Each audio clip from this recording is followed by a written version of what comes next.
আর কালকে হচ্ছে আপনাদের রুমটা আমি দেখাইতে মানে পারি নাই, একটু হালকা রুমটা দেখাই। এই যে এই যে একটা বেড আছে এখানে, টিভি আছে এখানে, কাবার্ড আছে, যেখানে একটা ড্রেসিং টেবিল আর কি টাইপের, এই তো। আর এই হলো ওয়াশরুম। আর গ্যাংটক দার্জিলিং আসলে প্রথম দেখে নিতে হবে যে গিজার আছে নাকি। হ্যাঁ, গিজার আছে, মোটামুটি ভালো আছে ওয়াশরুম, এই তো।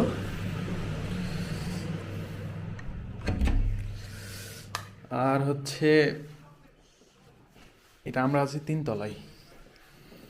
দেখি বাইরের অবস্থা কি, এখন বের হয়নি সকালবেলা। ও,